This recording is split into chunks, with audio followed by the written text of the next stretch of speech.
किस क्लास तक के बच्चे हैं? 6 to 8 तक। तो आप लोग जब अभी नागरिक शास्त्र में पढ़ेंगे, क्या है, आज एक महत्वपूर्ण दिवस है। आज के दिवस को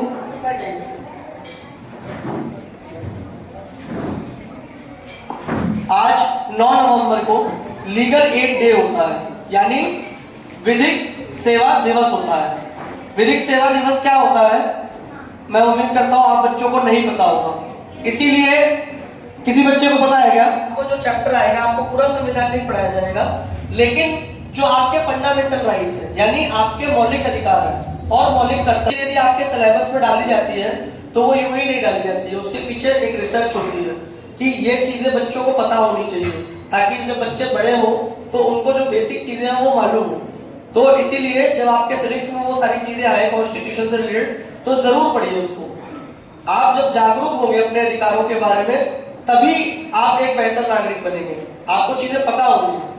स्कूल के समय में खेलिए कूदिए मस्ती कीजिए, वो जरूरी है, वो भी आपके डेवलपमेंट का पार्ट है। अगर आप बहुत सीरियस हो जाएंगे पढ़ाई के प्रति और नहीं खेलेंगे तो वो भी अच्छी बात नहीं है। उसके पास पैसे नहीं है तो सरकारी खर्चे पर उसको वकील दिलाया जाएगा, ठीक है। तो ये अपनी कानूनी मंशा है कि कोई भी व्यक्ति न्याय से वंचित ना रह जाए, ठीक है बच्चों। तो ये क्यों संभव हो पाया? ये इसलिए संभव हो पाया कि हमारे संविधान में इस तरीके की प्रावधान है। हमारा संविधान आप लोगों के लिए ही बना है, हम लोगों के लिए ही है, और उसकी जो पूरी मंशा है संविधान की, वो समाज के कल्याण के लिए ही है। वो एक समाजवादी ग्रंथ कह सकते हैं आप उसको। आप लोगों के पाठ्यक्रम में क्या संविधान या दीपावली की हार्दिक शुभकामनाएं।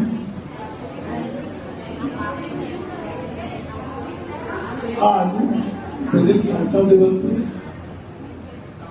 मनाया जा रहा है, जिसमें कानून की जानकारी दी जाती है। सुबह हमें प्रोग्राम हुआ था, मजिस्ट्रेट साहब न्यायाधीश महोदय थे, तो उन्होंने आपको जानकारी दी थी। आपको पहले भी जानकारी मिली है, कई बार आ चुके हैं, बार बार आते हैं। तो आपके प्रोग्राम शांति आ चुके हैं विशाल शिक्षा के बारे में। मुझे कमजोर वर्ग के लिए रहता है, कमजोर वर्गों में में सहारा गरीब जो होते हैं, जो न्यायालय में महंगे केस नहीं लड़ सकते हैं, तो वो न्यायालय में आवेदन दें। तो मेरे वरिष्ठ लोग और मेरे प्यारे बच्चों, आप लोगों को पता ही है कि India is a welfare state.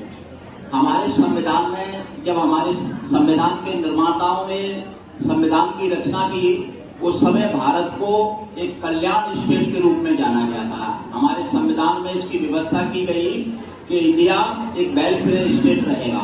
तो वेलफेयर स्टेट में क्या होता है कि किसी भी देश की जो जनता है वो सर्वोपरि होती है।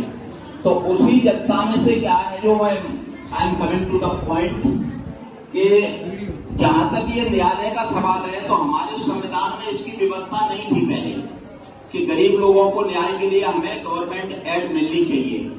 एक संविधान में एक आर्टिकल जोड़ा गया जिसका नाम था 39A, और 39A जैसे कि अपने परशुराम सर ने बताया है वो 1987 में 39A जोड़ा गया।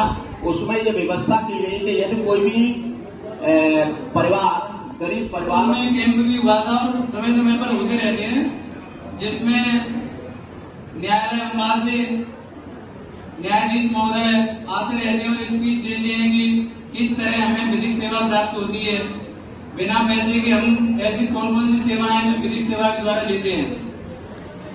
जैसे कोई छोटे मोटे मामले हैं जिनमें वकील हमारी सुनवाई सही से नहीं करते, तो विधिक सेवा के माध्यम से हम कम पैसों में अपने कार्य करा सकते हैं, ठीक है। तो उचित समय पर हमें विधिक सेवा कई प्रकार के लाभ देती है जो हमारे जीवन के लिए लाभदायक है, और ये कई क्षेत्रों में काम करती है। जैसे बाढ़ आपदा आ गई या हमारे खेती में नुकसान हो गया, वाली चीजें हो गई, तो उसके द्वारा हम विधिक सेवा से सहायता प्राप्त कर सकते हैं। और ऐसा बताया गया है कि इसमें 50,000 रुपए तक की सहायता कानून के द्वारा संबंधित व्यक्ति को प्राप्त होती है। जो खर्चा वो करते हैं उसको